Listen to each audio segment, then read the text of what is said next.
In this video, I would like to share with you how I build the tails for my dragonflies. First, we're going to need something to tie on. Here I'm using a tube fly attachment that I picked up from JStockard. I'll have the link in the description. But any sufficiently long needle for the body we're tying or extended body tool works just fine.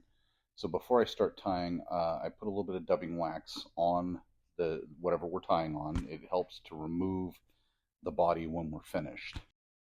And now I'm just going to put on a good amount of thread here. I'm using 6/0 Semperfli in pink. I've chosen the colors for this purely based on visibility. You want to leave a long tail. We're going to need that when we tie onto the hook. When selecting foam for this, we're going to size it to the hook gap. Here I've used 2mm craft foam cut to be approximately 5mm wide. Cut a tie-in point on your foam. It helps if you cut these when they're pressed together, and the angle that you make that at, where you choose to tie in, is going to be the determining factor for how big the first segment of your tail is. I like to keep mine fairly small. You'll note that here I've tied the extended part of the foam facing away from where I'm going to tie the body, because inverting the foam gives us a nice clean end point to this tail. We just want a couple of wraps to secure it, check our spacing, and then we're going to build a little bit of a thread base on the end of this foam so that we have a mount point for our biots. You can see here I'm creating my tie-in point to be just about 2 to 3 millimeters long.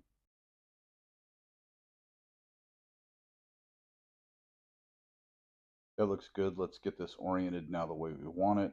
We're going to be tying the biots in on the side, so we want to have our foam on top and bottom. We're going to be using some black Goose biot. That's generally what I use, is black, but you can match it to the color of your fly if you choose. We want to tie this in with the curve facing inwards, not facing away.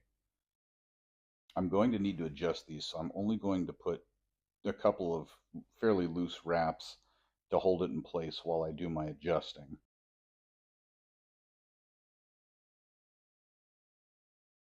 Now we'll go ahead and repeat that with the other side and then do our final adjustments. So just, again, a couple of loose wraps to hold it in place. We'll get everything adjusted and then we'll bind it down.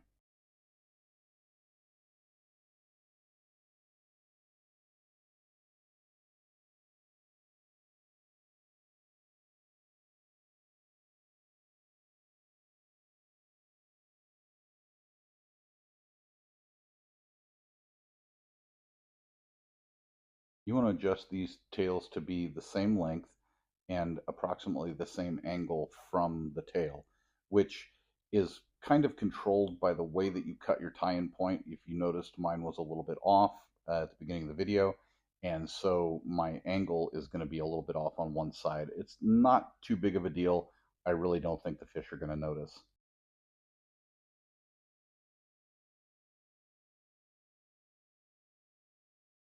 Once I'm happy with how I've got that bound down, I like to take a little bit of super glue and just seal off the tie-in there.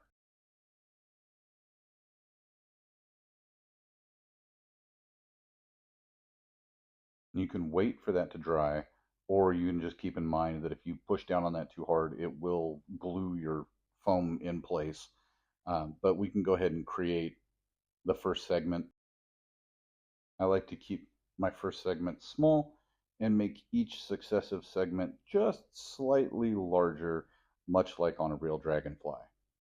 The foam I'm using is fairly stiff, so I'm going to have to bind this down fairly tight, although if I bind too tightly, I will cut through this foam with this thread. So I'm going to carefully make 5 to 6 wraps, making sure that the wraps are maybe not on top of each other, but definitely right next to each other. As we move forward to the next segment, we have to be careful that we're not crossing over any visible foam. So our thread has to move directly between these two pieces of foam onto the needle. And we're going to wrap around that twice to advance the thread. This also helps to position the thread as we come back out onto the foam.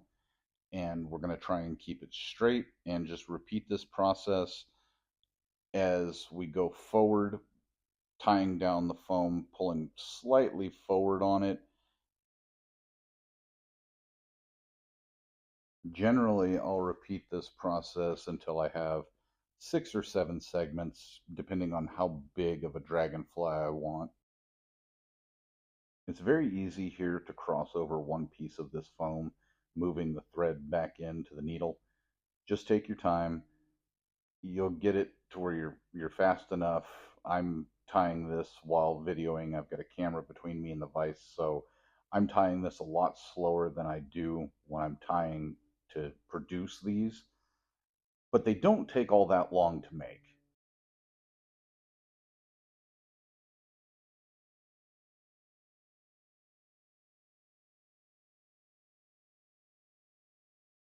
I've noticed I've got this little wowie here in my foam, and I can't leave that. I gotta trim it. Sorry.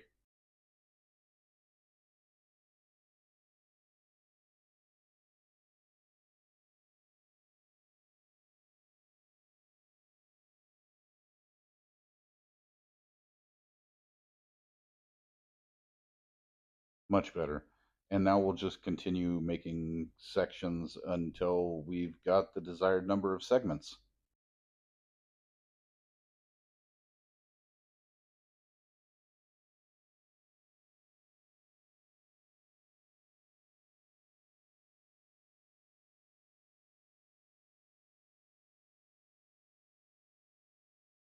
Looking good. So we'll go ahead and throw a 3-turn, 4-turn whip finish here just over our final set of wraps.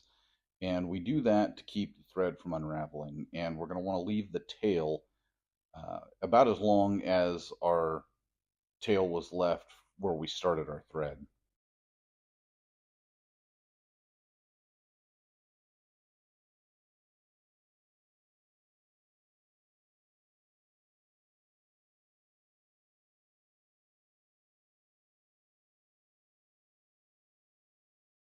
We don't want to pull this too tight and crush our foam. We're going to need to tie an additional segment once we mount this on the hook. So we'll keep the extra string and we'll use that to hold everything in place.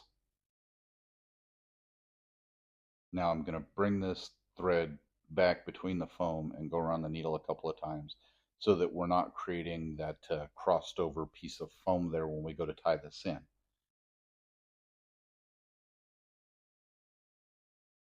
And that's pretty much it for the tail. We can do some sanding. We could do some color with the marker at this point if we wanted to. In the next couple of videos, I will show you how I build the actual body, the legs, the wings, the head on the dragonfly, and how we tie the tail on. I like to give the thread a quick tie off here so they don't come loose. And we need to support this as we remove it from the needle. So just use your finger and go slow.